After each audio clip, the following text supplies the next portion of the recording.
Hi, I'm Pastor Kerry. I'd like to recommend that you have a copy of the sermon notes, and if you don't already have a copy, you can go to the link that's right down below the video. It'll take you to a place where you can go and print a set for yourself. I'd also like to recommend that you have something that you can use as communion elements. Some bread and then some juice or some wine, whatever you can use as communion elements, because when we get to the end of this sermon, we will move right into a time of communion together. So those of you that are watching this sermon today, those of you who are older, like me, I want you to think back to a time in your life when you were younger, and if you had the opportunity to go and give that younger version of yourself some advice, I wonder what that advice would be. I've thought about that, and if I could go back and talk to myself when I was 15 years old, I would probably say to myself, Kerry, you're heading into your sophomore year of high school. You can wear anything you want to school. I would advise that you not wear a Hawaiian shirt to school literally every single day of your sophomore year of high school. Because that is exactly the fashion choice that I made as a sophomore. And I know you're thinking to yourself, oh, Kerry, that's too bad, but you didn't do that every single day. No, I did that every single day of my sophomore year of high school. A Hawaiian shirt and a pair of Hawaiian shorts or surfing shorts, board shorts, because, I was a huge surfer there in the middle of the desert in Albuquerque, New Mexico. And if that weren't bad enough, not only did I have a Hawaiian shirt and Hawaiian shorts, but I would wear the shirt open because then I had a neon t-shirt underneath to completely make the ensemble pop. I was quite the sight when I was a sophomore in high school, and I did that literally every single day. I don't know if anyone tried to talk any sense to me. Thankfully, that was something that between my sophomore and junior year of high school, I decided to give that up. I can also think of a time when I was about 21 years old, and I was trying to decide whether or not I would go on from Bible college to seminary. I was getting ready to graduate from Dallas Christian College, and so I went and I talked to a pastor for whom I had the utmost respect.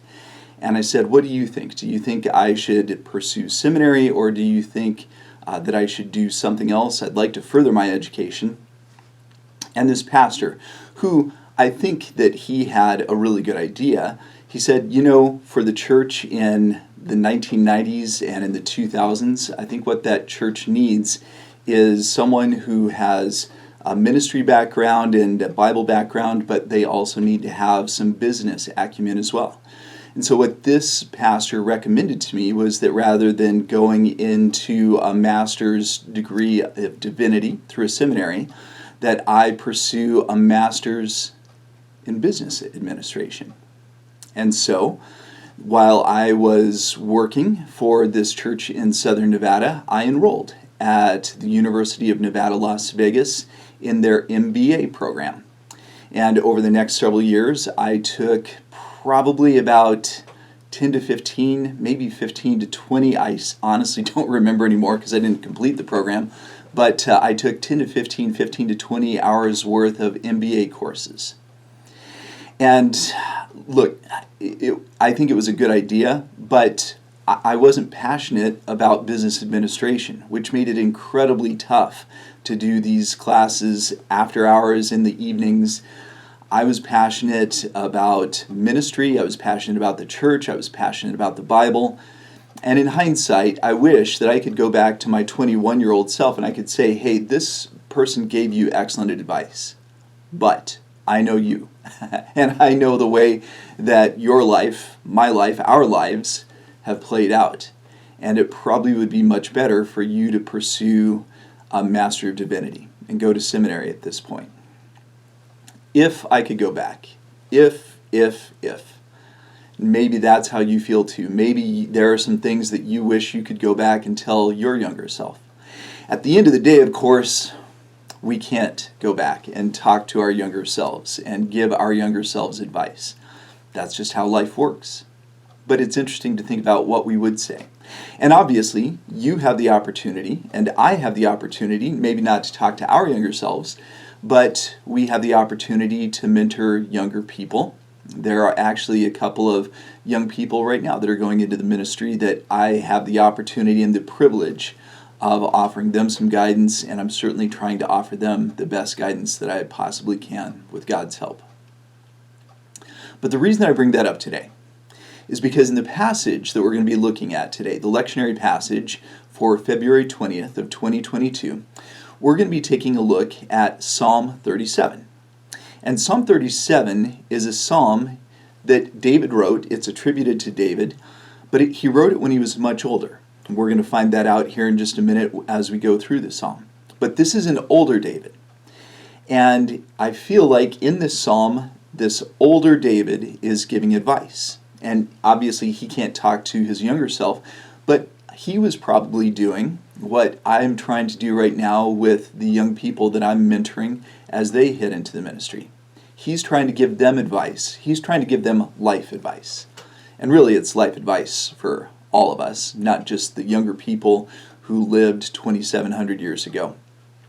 So, without any further ado, let's hear from old King David as he has some advice for all of us. This is the 37th Psalm, and it's a slightly abridged version of this chapter.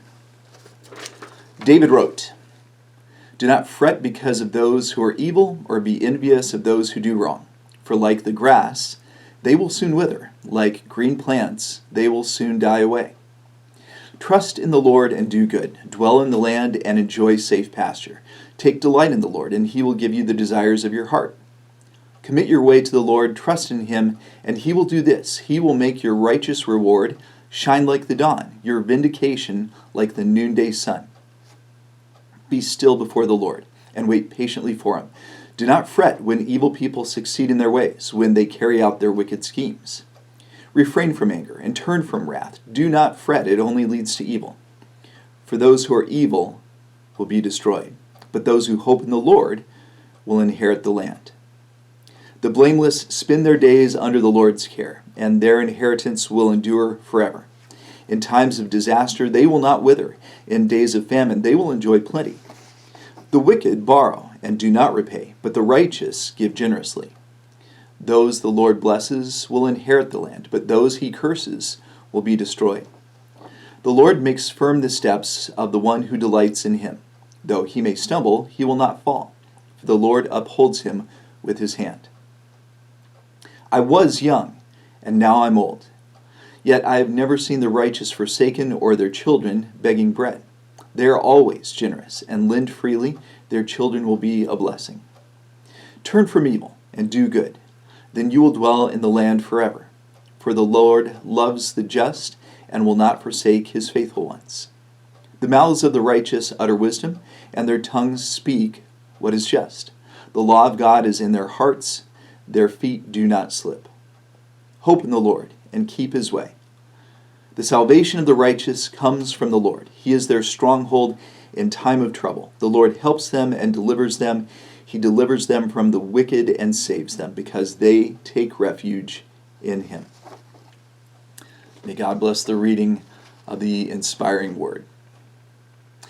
So, this is the 37th Psalm. And again, this is attributed to David, and it appears that this is a psalm that he wrote toward the end of his life. So, what I want to do is what we always do. I want to go back through this passage. I want to put a little bit finer point on several of the verses in this passage. After we finish going back through the passage, then I want to focus on three of the qualities that I think this passage tells us that we should all have as people of faith. So, the very beginning of the passage, the first 3, 4, 5 words out of David's I was going to say mouth, but off of his pen, David says, "Do not fret because of those who are evil." Fret. That's an interesting word, isn't it? It's a word that you and I probably don't use in our everyday conversation. Instead of using the word fret, we probably use the word worry. Do not worry about those who are evil. In this case, David uses the word fret, and he's going to use it again. Jump down to verse 7. says, be still before the Lord, wait patiently for him. I think that's probably good advice. And then he says, do not fret when evil people succeed in their ways.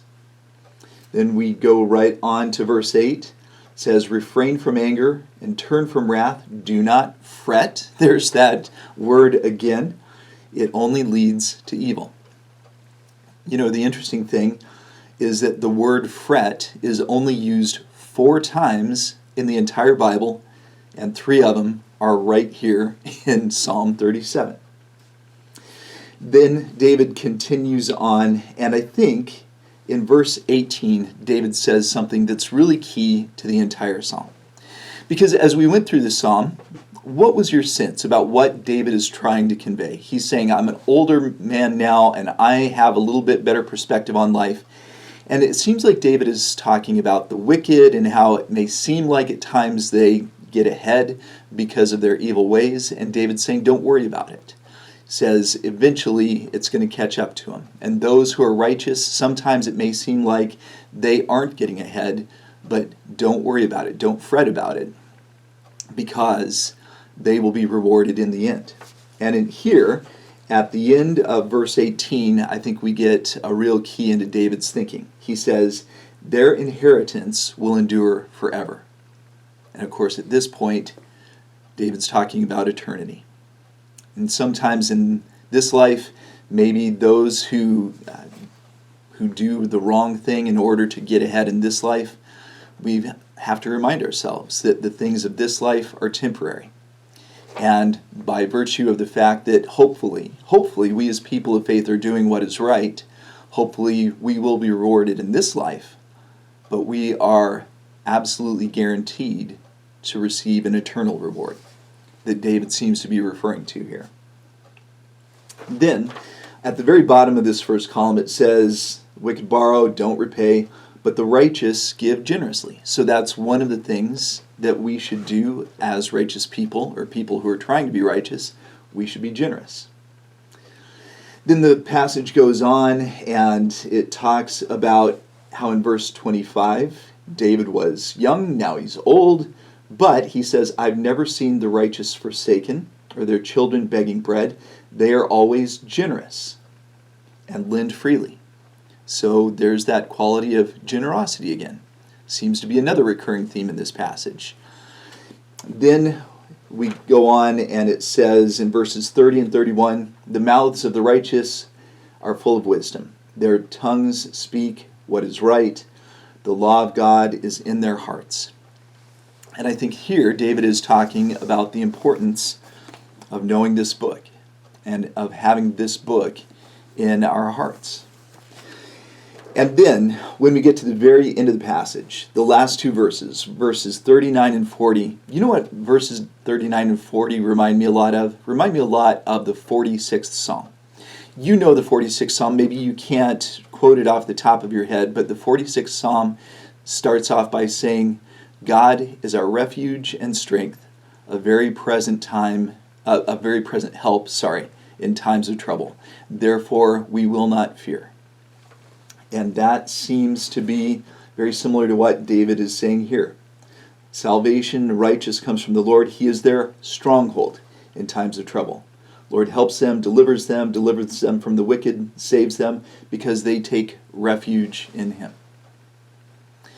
And there are obviously other recurring themes in this passage. We find the theme of hope throughout this passage, but what I want to do now is I want to pull out 3 of those recurring themes that I've already mentioned, that we've already discussed, and I want to focus now on them.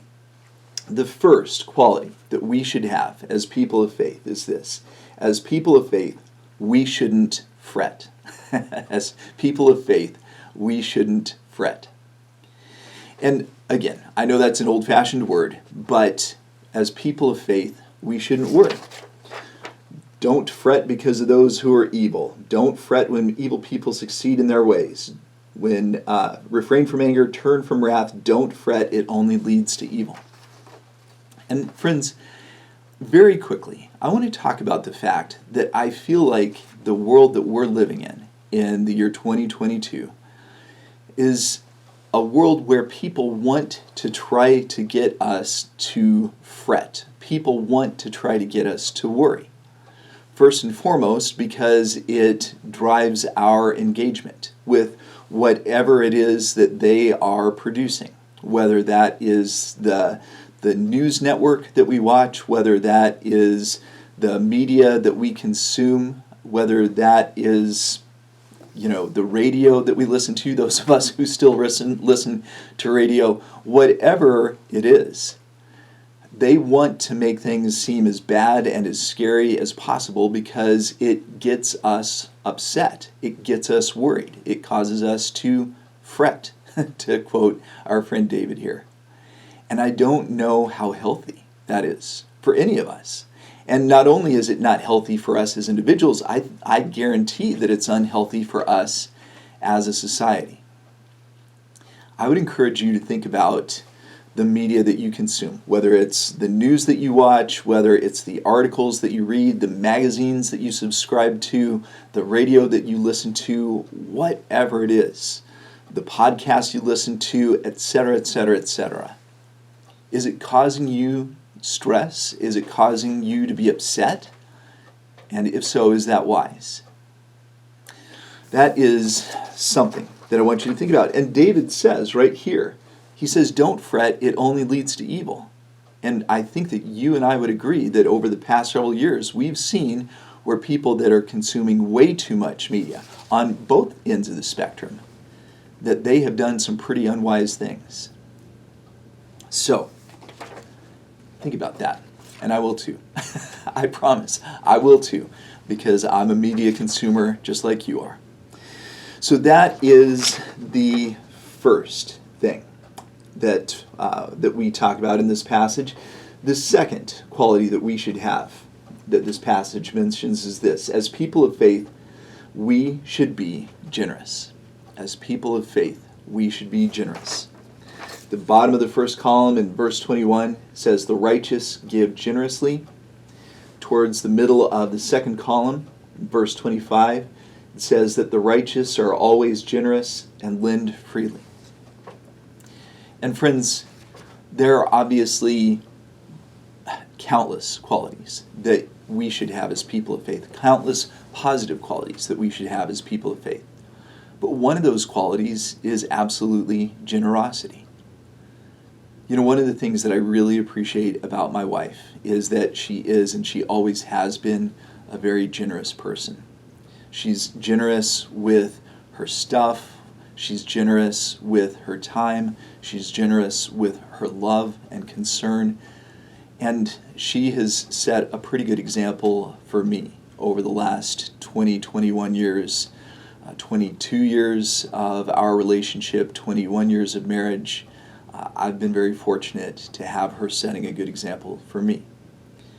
And I would just point out to you that sometimes Christians, unfortunately, have a reputation, I should say people of faith have a reputation for being not so generous.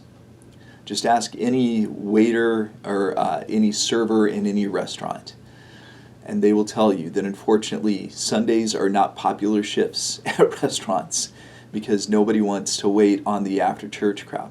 It's true. So, let's you and me be a part of turning that around. Let's make sure that we are generous. That is the second quality that we should have as people of faith. The third quality is this: as people of faith, we should take refuge in God. As people of faith, we should take refuge in God. Again, in verses 39 and 40, it talks about God is our stronghold, and verse 40, we take refuge in God. And friends, I know that sometimes maybe we say, what does that mean? What does it mean to take refuge in God? And it means that when we're going through the storms in life, that God should be the one that we go to where we're safe. That we should go to God and trust that God is always going to protect us. God is always going to help us. That God is always going to see us through. And friends, many, many years ago, you remember that there was that terrible, terrible tornado that hit Hallam, Nebraska. I think it was back in 2004. I don't know if you realize this or not, but that was the second largest in terms of the land area that it covered. That Hallam tornado back in 2004 was the largest tornado ever in the United States. And we have a friend, my wife and I have a friend. At the time, our youngest daughter was 6 years old, and we went to visit the farm that he lived on. And his house, which is made of brick, was mostly still standing. But he was a farmer, and so he had a huge barn, and he had several outbuildings, and they were gone. I mean, just gone. Not like they were knocked over or collapsed. They were gone. And as concerned as my wife and I obviously were about the barns and the buildings, her 6-year-old daughter, who had been to his farm before, said to him, "Well, what about the kittens that lived under the barn?" And I remember he said to her, "They're gone." Friends, when we are going through the storms in life, God is like a brick fortress that can withstand anything. God is the safe place that we can go. So that's where we're going to leave off today. Next week, we're going to be taking a look at the New Testament, specifically the Gospel lectionary reading. I hope you'll come back and join us for that. You know, this passage talked about bread. And it said that children of the righteous, that they never have to beg for bread. Well, hopefully we, as God's children, that we never have to beg for bread either, because that bread and the cup was provided for us by our Savior. Right now we're going to move into our time of communion. If you have your communion elements, you can go ahead and grab yours.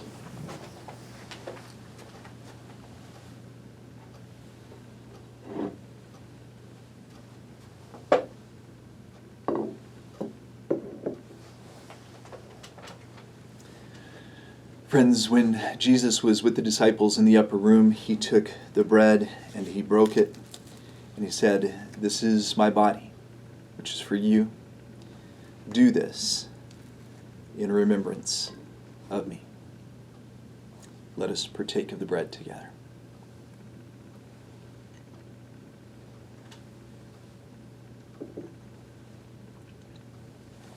And then Jesus took the cup and said, "This cup is the new covenant in my blood. Do this whenever you drink it in remembrance of me." And so at this time, friends, let us partake of the cup together.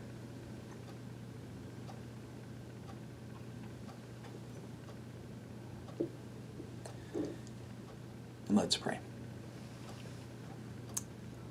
God, we thank you for the 37th Psalm. We thank you for the advice from a king who at that point in his life had seen just about everything. God, help us to remember that you are going to see us through all of the storms of life, and that we will be rewarded. If not in this life, then unquestionably in eternity. We pray these things